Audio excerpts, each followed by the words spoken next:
Check out carmarshal.com. The link is in the description. They help support us. Go into...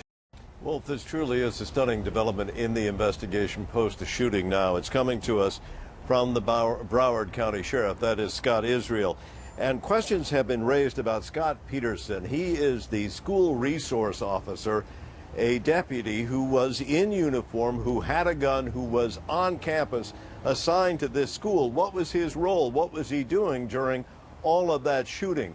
It's now been reviewed, and he has been suspended and gone into retirement. Apparently, it has been learned that despite the statement he gave, the officer did not go into the building where the shooting was taking place. He did not engage the shooter. Here's the sheriff talking about this stunning turn. We're not going to disclose the video at this time, and we may never disclose the video, depending on the prosecution and the criminal case. But what I saw was a deputy arrive at the west side of Building 12, take up a position, and he never went in. The sheriff said looking at that made him sick to his stomach when he was asked, well, what should that officer have done? The direct quote was, went in, addressed the killer, killed the killer. Now, behind the scenes, there have been reports that families of those young people who had been killed in the attack had become aware of Scott Peterson and the fact that he had not gone in, despite the fact he was outside the building. They were tremendously outraged. Pressure has been building, and now we understand that the sheriff first said that he was going to suspend Peterson and launch into an investigation. Peterson, apparently with his seniority, said instead he was resigning and going into retirement. Two other officers now have also been put on a restricted or restrictive duty. These officers apparently had been involved in investigations with Nicholas Cruz, the shooter in this case, dating back some years. As we know, there were close to 24 calls since 2008 that authorities have been going to Nicholas Cruz's home. And it's felt that at least in 2 instances, there were 2 deputies that the sheriff believes they could have or should have acted more strongly to intervene. And they have been put on restrictive duty while that is being investigated. So 3 officers now being disciplined. One of them has been fired as a result of inaction.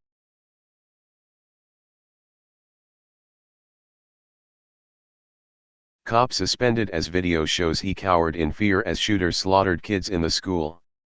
By Matt Agarist, February 22, 2018.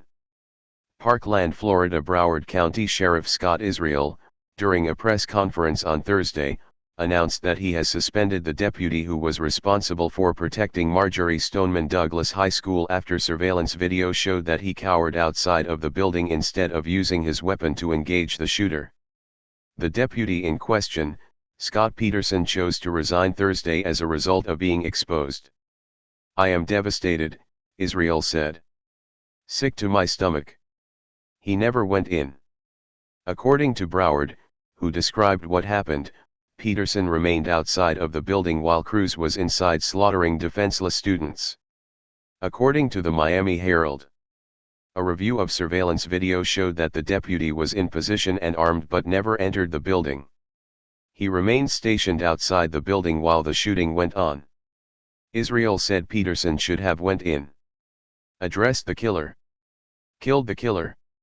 He said the video was part of the investigation, and Israel said it may never be released. What's more, 2 other deputies have been suspended for their failure as well. As the Miami Herald notes, Israel said 2 other deputies, Edward Eason and Guntis Trages, are also under investigation and have been put on restrictive duty. Exactly what these deputies did in regards to the shooting remains a mystery. However, as TFTP has reported, police were warned at least 20 times about Cruz making death threats to other students and they did nothing. Everything that was supposed to prevent this tragedy from happening was in place and unfolded as it was designed to do. Nicholas Cruz was reported to the FBI by citizens for publicly declaring that he wanted to become a professional school shooter. However, the FBI apparently chose not to act on that information. All the police state measures of see something say something happened correctly, armed police on school campuses happened correctly, and even the shooter himself publicly claimed that he was going to carry out this atrocity months before doing it, yet it still happened. As TFTP previously reported, 7 months ago, Cruz wrote, "I am going to kill law enforcement one day, they go after the good people," in the comments section of a video clip from the Nat Geo show Alaska State Troopers, Armed and Dangerous, that was posted on YouTube. Then 6 months ago, he commented on a YouTube video titled, Antifa Gun Club, writing, "I'm going watch them sheep fall f*** CK Antifa, I wish to kill as many as I can."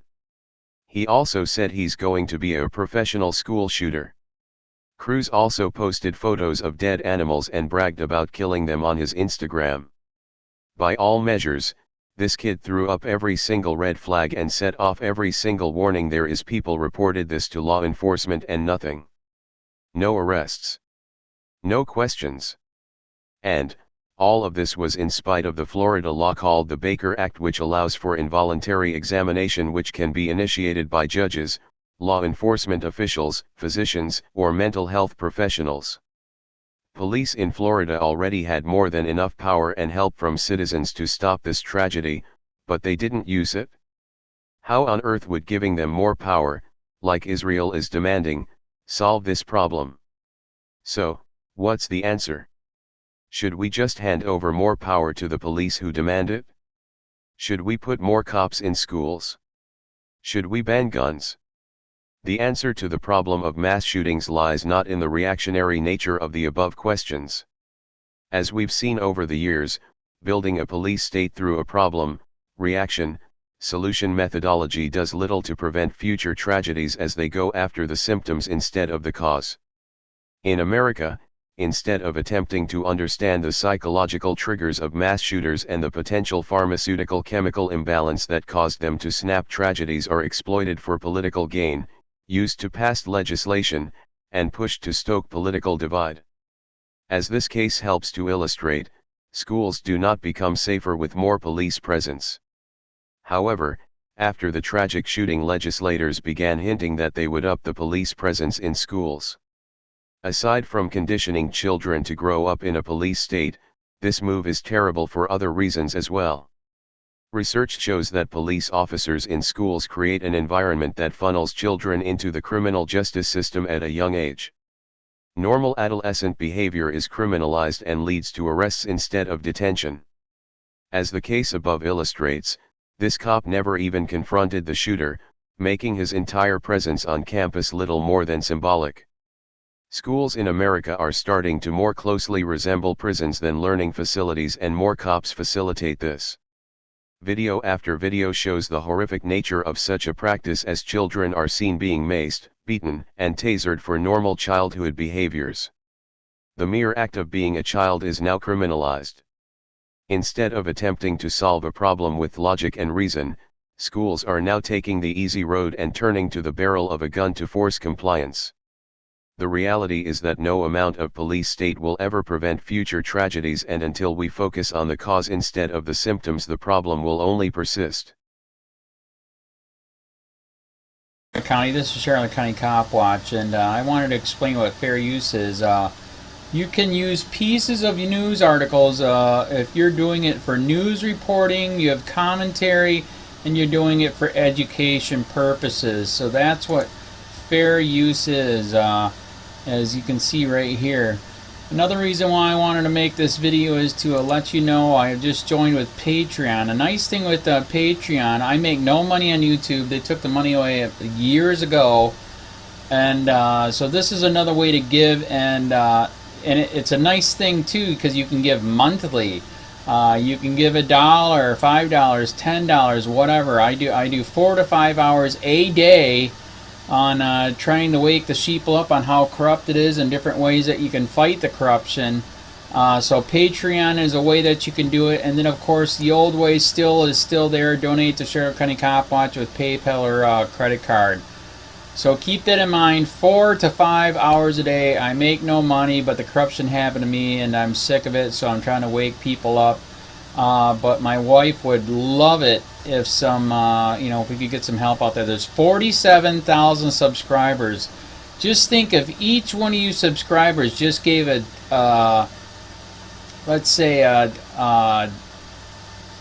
actually, yes, $1 a month. 47,000 subscribers gave $1 a month.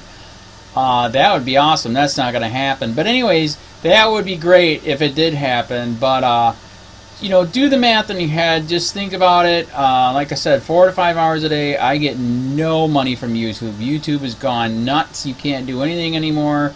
They're taking the money away everywhere. So these are a couple different ways that you can still help out with all this time that I put in. And as you know, I'm in a special situation where, at least I can do it. 4 to 5 hours a day. We have a cleaning company during the day. That's what allows me to do this, and we're debt free. So this is my hobby. I don't go fishing and all that other crap. I try to save the world.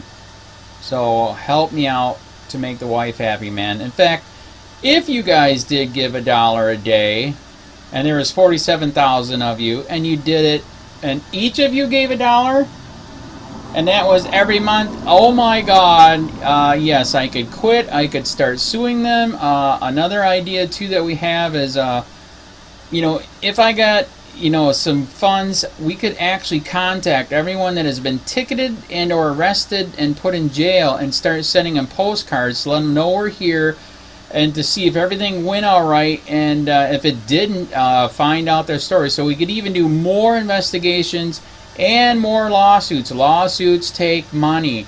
So just think about that. 47,000 of you so far right now. $1 a day. $1 a month on Patreon, or $5 a month Patreon, 10, 20, whatever. Just do the math in your head. Help out. This is a lot of work every single day. Thanks.